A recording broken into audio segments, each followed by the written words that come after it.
pissed off. You see, I was planning on just doing a follow-up video of my most recent video where our boat sank to the bottom of Lake Powell.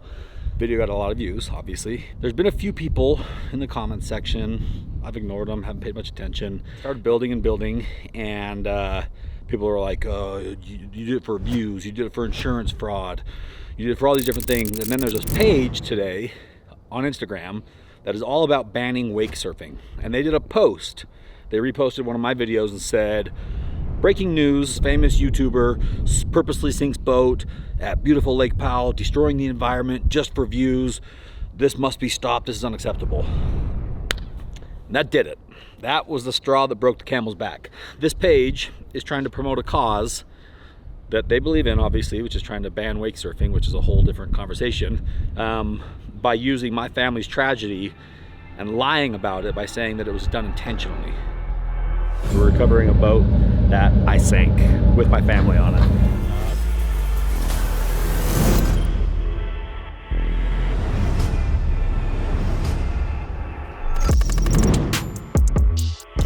Well guys, the nightmare of my sunken Pavati is officially over.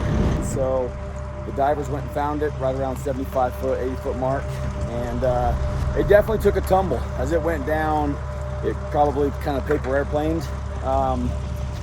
Combination of different things, but I'm pretty sure we had, this is your main drain port right here for your plug, and we had one of those flip up plugs, and we were playing on the beach pretty much all day. We hadn't filled the ballast tanks or anything up at all because it was just me and my wife and 3 kids.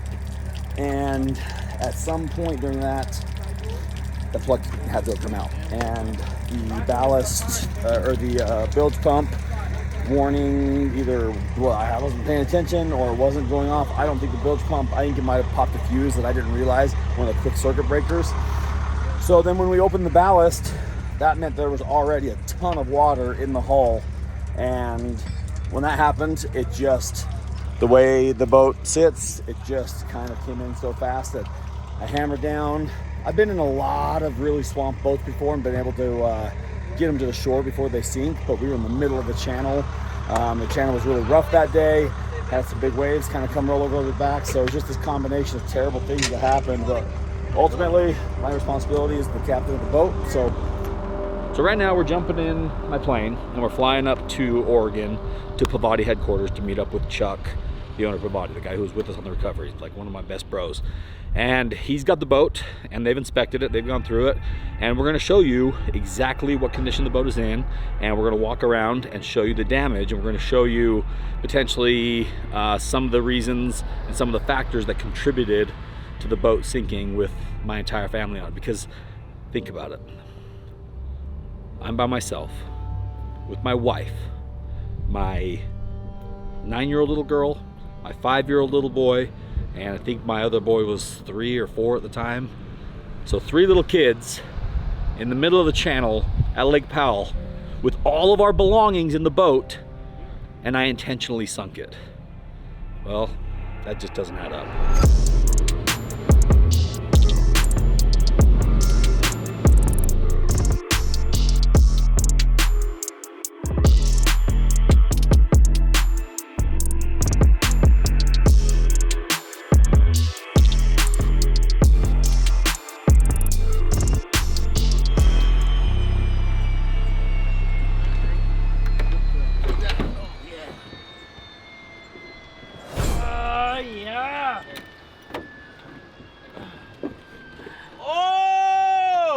Oh, hold on. That's what I'm talking about. What's going on right now?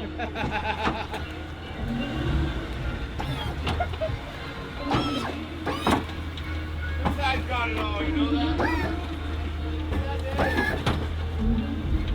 Is this even hot?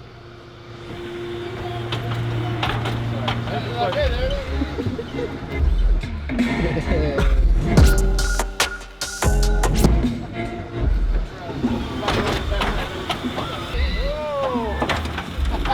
I'm in.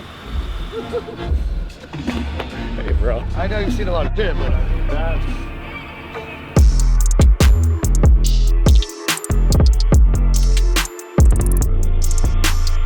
Ooh, the pancake.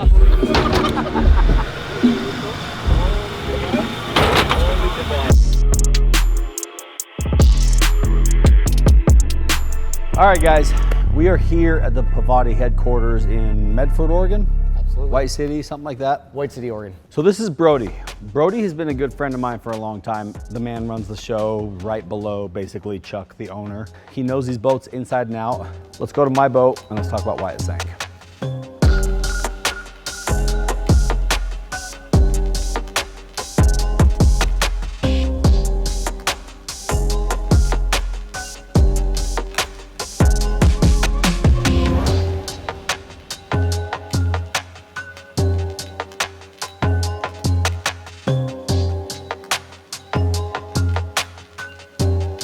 This company, Pavati, started as, like I said, a truck product company. They made basically headache racks and stuff.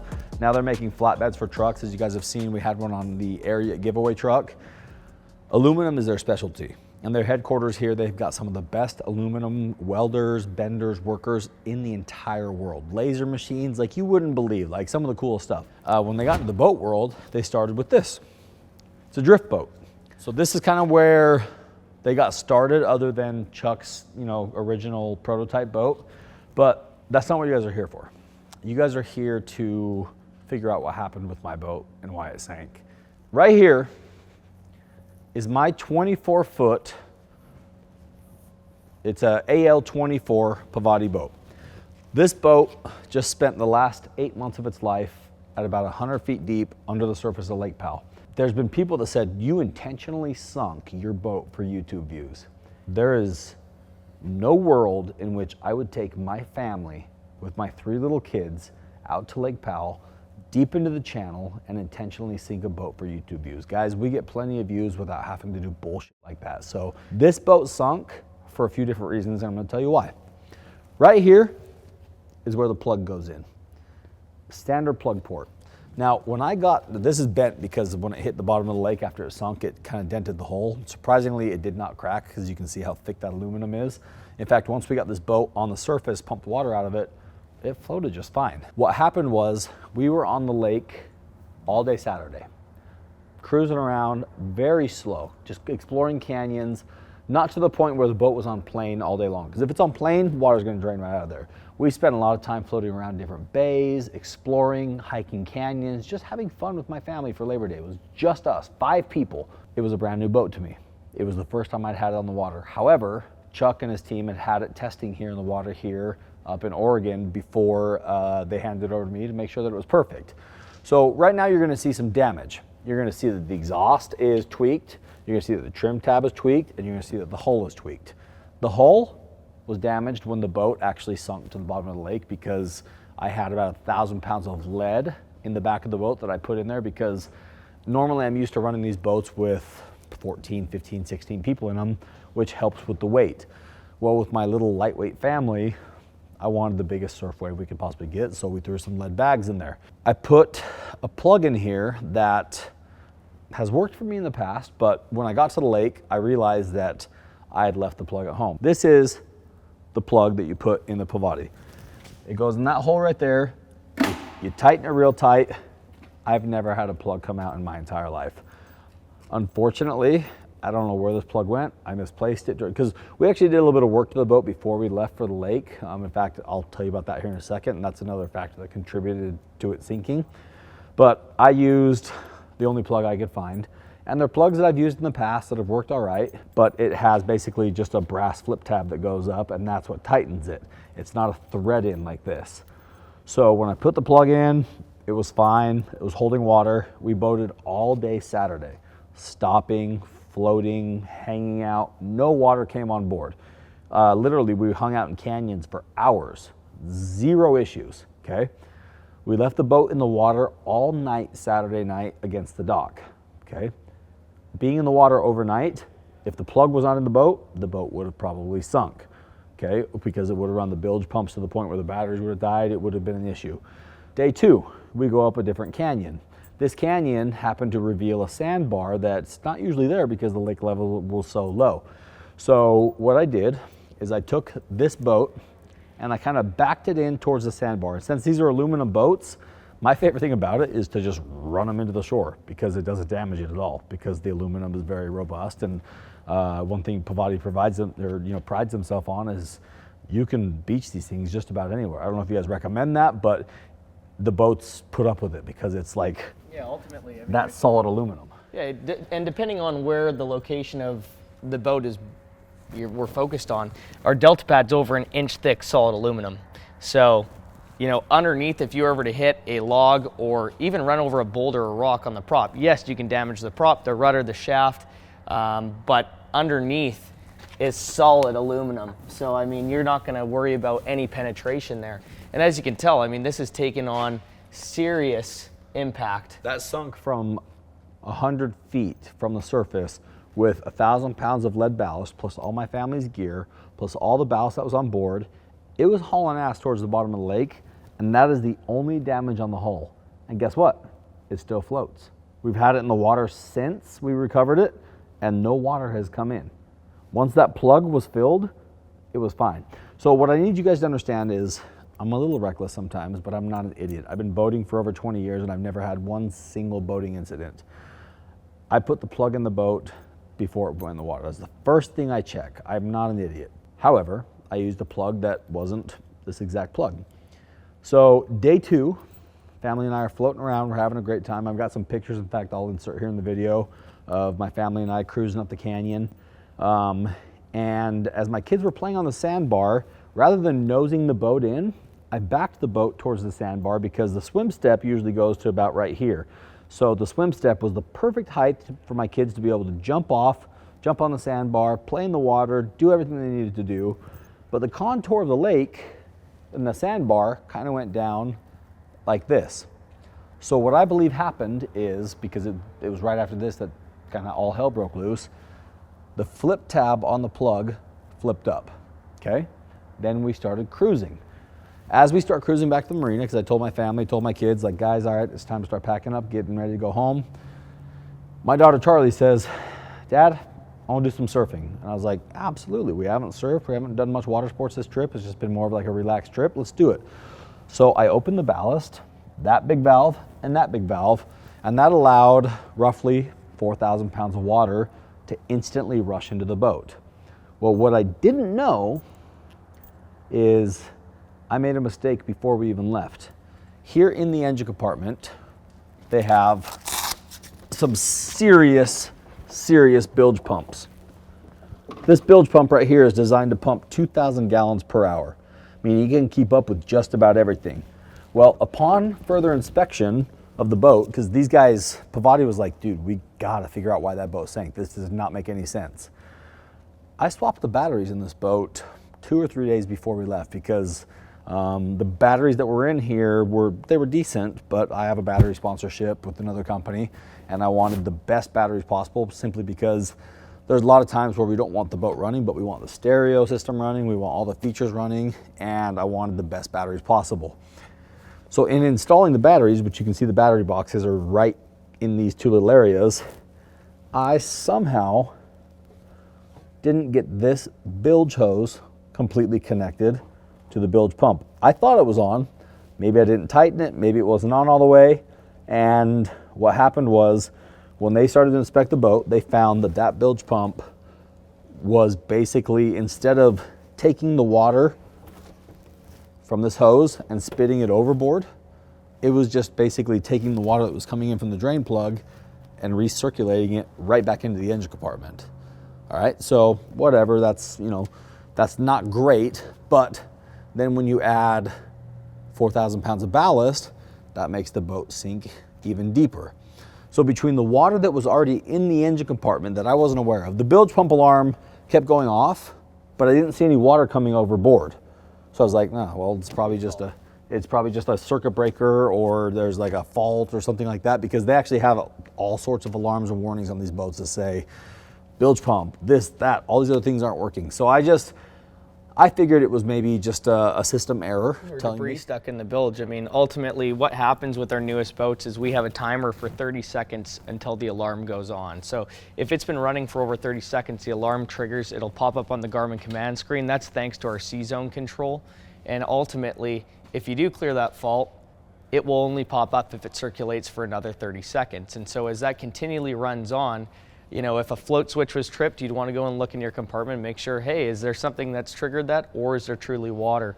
But unfortunately in this case, because you had full of ballast and we had clearly a plug issue, even if it wasn't fully out at that point, if there was a water intrusion, then what's going to happen is going to slowly fill the engine compartment up until the point of being over capacity, which would happen on any boat. These boats are obviously only buoyant to a certain degree. You can see it with any other brand out there. Yeah. If you have enough weight in a boat, it will go down, unfortunately. So once you have the ballast tanks full of 4,000 pounds of water, and then the hull starts to fill with water, and the ballast or the bilge pump is not pumping the water overboard like they normally do, which was 100% my bad, we were just taking on water and just continuing to just recirculate it. And so as we took on more and more water through the ballast tank and more water through the open drain plug, basically what happened was the boat got overloaded. I mean, it probably, when it went down, it probably had, no joke, somewhere in the realm of, I'll bet you the boat was weighing somewhere around 13 to 15,000 pounds. And that's, the water line was like right here, which I thought, no, it's kind of high. Normally when the ballast tanks are full, the water sits like somewhere in here, because the boat sinks low when you do get a lot of weight in it, plus the lead bags that we had in there, because I was obviously trying to make the best surf wave possible because of the minimal people on board. So my wife says to me, hey Dave, it looks like the boat is sitting lower than normal. And I said, okay, well, these boats do sit lower than normal. Let me take a look at it. I looked at the bilge pump. I looked over both sides. It wasn't spitting out water, so I thought, well, seems to be fine. Bilge either maybe is just have a error on the circuit or something like that, but really it's probably just doing its thing because we have so much weight in the back, and that's what's happening. Unfortunately, I was wrong. And as the boat continued to bring on more water through the ballast system, it also continued to take this open port right here and allow more water to come into the engine compartment, which is also the entire hull. Basically, in a matter of a few minutes, I mean even 30, 40 seconds, the water level went from about right here to right here. And that's when my wife and I said, there's a problem. We're taking on too much water. And so we grabbed the bail bucket and started bailing as much as possible. I then jumped in the driver's seat and I said, if we're taking on water somewhere, I got to get this thing to the nearest beach to be able to at least run it ashore so that it doesn't sink. I got in, I hammered down, floored it for about 15, 20 seconds, and then all of a sudden I heard a brrr, which meant the water went inside the engine. The water just sucked up, just gulped up the engine, killed the engine. At that point, we were dead in the water. My thought process was, okay, my kids are all wearing their life jackets. My wife has her life jacket on. Everybody's secure. I'm gonna jump off the bow of the boat with the anchor line, and I'm gonna swim to the nearest shoreline, which was maybe, I don't know, 100, 150 feet away, and I had the anchor line in hand. Because I thought if this boat sinks, at least if I'm able to tie it to a rock, I'll know where it's at. Because in the channel at Lake Powell, you run into spots that are anywhere between 80 to 200, 300 feet deep. And I didn't know exactly how deep we were. However, right before it went under, I did look at the depth finder and I noticed that we were right around 100 feet. So as I'm swimming to the shore with this rope in my hand, thinking that my family is, bailing out water, they're okay, I feel a big tug on my shoulder. And at that same time, I hear my wife scream, Dave, the boat's sinking. I turn back and the boat does basically the Titanic. The back of the boat goes under because it was taking on so much water. And then all I saw was the tip of the boat like this, and it went straight down. This is when God stepped in. Divine intervention, I'm telling you. Charlie and Bo, my two oldest, Charlie, my oldest daughter, she's 10 now. Bo's my boy, he's 6. They both had their life jackets on. They jumped off the front, just floating in the water, no big deal. Ashley was back here trying to bail out water because she wasn't sure what was going on. Mac, my youngest, was also back here with her. He was 4 at the time, had his life jacket on. Ashley had her life jacket on. I did not have a life jacket on because I was trying to swim to shore. I didn't have time to think about it. Once I saw the boat start sinking, I obviously dropped the anchor line, swam back to the boat as fast as I possibly could to make sure that my family was okay, to make sure that nobody was going underwater, to make sure that nobody was sinking, to make sure that everybody had their life jackets on. And I'd say within a matter of 30 seconds to a minute, the boat went from visible to completely gone. And it was kind of crazy because it just did a full-blown yard sale on us. Anything that was buoyant popped right to the surface. Surfboards, life jackets, floaties, even my backpack, which isn't supposed to float. That was probably the coolest part about this. I'm swimming and along comes next to me my backpack, just bobbing along. Backpack had nothing buoyant in it. But however, it did have my passport, had a bunch of cash in it because I just sold the Razor, $30,000 cash, and my phone, and a bunch of other stuff. And then from there, all of our other belongings sank to the bottom of the lake. I had tools, I had a one wheel, I had a bunch of personal stuff in here. You guys saw in the last videos, I was cleaning it out. There was all sorts of stuff in here that just went to the bottom of the lake. And I'll tell you right now, if this was a YouTube prank or a stunt or something I was trying to do for views, I wasn't gonna sink it with my family on board. And I definitely wasn't gonna sink it with all of our personal belongings on board. So it was a chain of unfortunate events. I should have paid more attention to the bilge pump. My family, they were all just floating there. We had our surfboards, everything that was like floatable and buoyant. And within about 30 seconds of the boat going under, the National Park Service was doing just a regular patrol of Moki Canyon. They came around the corner right as the tip of the boat went underwater, and my family was just sitting there with a full-blown yard sale. And so they pull up, and they're obviously bamboozled. They're like, "What are you doing?" And I said, "Officers, our boat just sank." And they said, "Okay, well, climb on board." And they put us on the Forest Service boat, and they spent about 20 minutes helping us kind of pick up our belongings that were floating. As you know, we recovered it from, I think it was sitting right around 95 feet when Jared from Adventures with a Purpose found it. And they hooked one airbag to it on the recovery day, which was able to take it from the bottom of the lake like this and lift the nose like that. Unfortunately, at that depth, it's really hard to dive for longer than about 12 minutes. Jared was underwater for about 20 minutes, which was very dangerous. They ran out of oxygen really quickly. Well, the oxygen they use to breathe is also the oxygen they use to fill the airbags that lift the boats. So the original plan was to be able to hook airbags to these hooks right here, because you can lift the boat from there, and then also one on the front. Well, we didn't have enough oxygen, we didn't have enough air, so they got one bag on there, and that's when we decided that we were going to use the winch on our Navy boat to be able to just see if we could winch it to the surface. And fortunately, the winch worked like a charm. The mile marker 18,000 pound winch was a champ. Now you'll see some damage here, and this is interesting. All this damage that you're seeing, this used to have a swim platform on here. You gotta remember, when we were dragging this boat across the bay, it was sitting like this. So as we went from 100 feet deep to 50 feet deep to 20 feet deep, eventually all of these components started to drag on the bottom of the lake, which is why the exhaust is all bent, which is why the trim tab is bent. I do believe that this dent happened when the boat hit the bottom of the lake when it sunk at first. The swim step broke off because obviously it was getting drug. But other than that, Prop damage, and then of course. yeah, there's some prop damage that got drugged, but other than that, you guys pressure tested the ballast tanks. They held pressure just fine. You checked the hull, no cracks. Checked every visible weld inside and out. Of course, we have not fully stripped down the boat, but we pressure test all the tanks, which give us all the internal bottom welds within the hull exterior and interior of the boat. So there'd be no water intrusion within those two tanks that again run the full surface length of the boat. On the exterior end, there's no visible cracks in the weld. Of course, the only water intrusion point that's visible is there's no plug in the boat right now. But ultimately, we've gone through everything that we can see in this boat. And other than, of course, the engine hoses we've gone through that were still all attached and finding that bilge hose that was loose, there's no indication of any other water intrusion point. Yeah.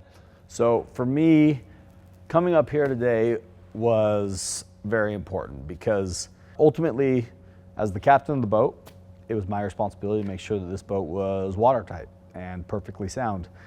However, I've never encountered a plug coming out before.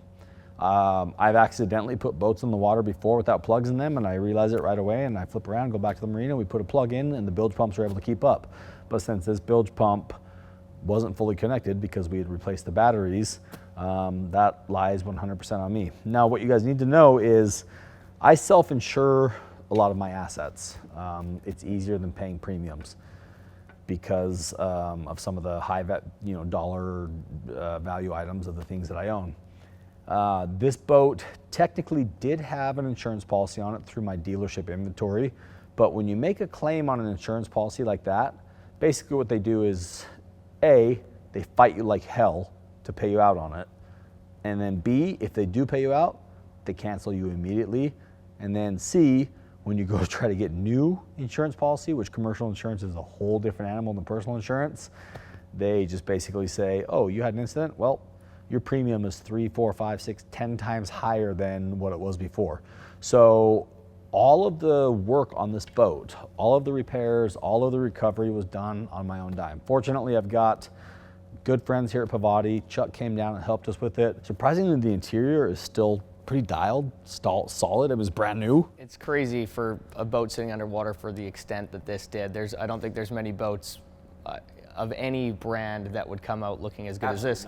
I will be in a Pavati boat for the rest of my life because I've had these boats in every single condition you can imagine. I've had 20 people on board my 26-footer with full ballasts, no issues. We've been in rough water, we've been in calm water, we've been in shallow water, we've been in literally every possible scenario you can think of, and we've never had a problem. This was a unique situation, a unique scenario where an unfortunate chain of events kind of teamed up to take this boat and put it at the bottom of Lake Powell. The last thing I want to do is just walk around the boat with you and just look at it. This boat spent 8 months underwater in zebra mussel infested water, and the wrap is still like new. Tower, not a single ding or dent on it.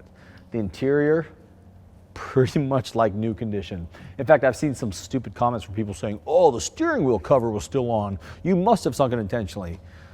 For all those idiots who say that, as I was going through the glove box, going through all my stuff that was in the box, I found the steering wheel cover, and as a joke, I looked up at Chuck on the beach as we were recovering it and said, hey, good news, I found the steering wheel cover, and we put it on.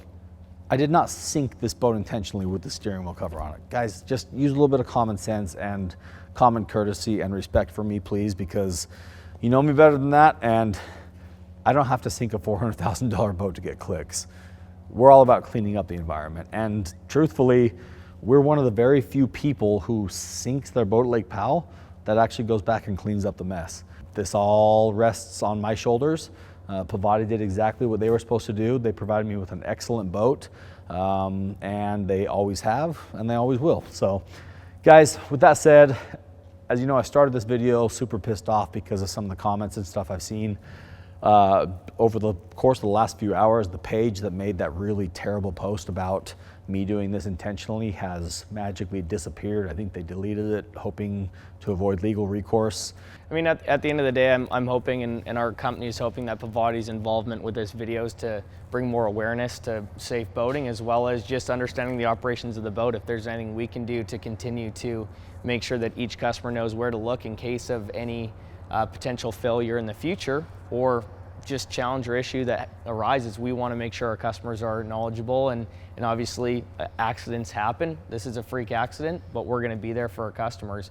We know every customer by their name or by boat color, by interior. If you name their name, I know their boat, and our team does. We are so focused on customer service, on customer safety, on the customization aspect. We have a really cool and fun brand. We have the best customers in the world. It's all about pushing the limits. And the best company in the world. The best, like, you guys are bros. Yeah. You, Chuck, the whole team here, just actual, it feels like friends and family here. When I walk in here, I literally feel like I'm right at home. One last thing I want to do is just take a step back with me right here, and let's take a look at this boat. Because if that was any other boat brand, fiberglass or otherwise, it would not be sitting on the trailer looking like that. It would be in shambles. It would be broken, it would have holes in it, and it would not float. That boat, if we put a plug in it tomorrow, we'll go cruise right up to the lake. Obviously it needs a new motor because the motor got locked up from hydro lock, but hopefully guys, this brings a little bit more light to the scenario here and helps you understand better how and why what happened. And like I said, I'm not here to like wash my hands of it and say, oh, it wasn't my fault, because it definitely was my fault. Because as the father of my family and the captain of this boat, there's certain things that I needed to make sure were 100% certain. And sometimes those things are just almost impossible to know until they happen. So with that said, I'm a lifetime Pavati guy. I will be with Pavati for the rest of my life. I will continue to run their boats. I will continue to support this company because the support that I've received from them has been absolutely insane. Like, no other boat company would do this. They would say, call your insurance company, salvage it, whatever. Let us know when you're ready to buy a new one. With that said, I'm gonna go slap Chuck a high five. We're gonna jump on the plane, fly home, and do our thing.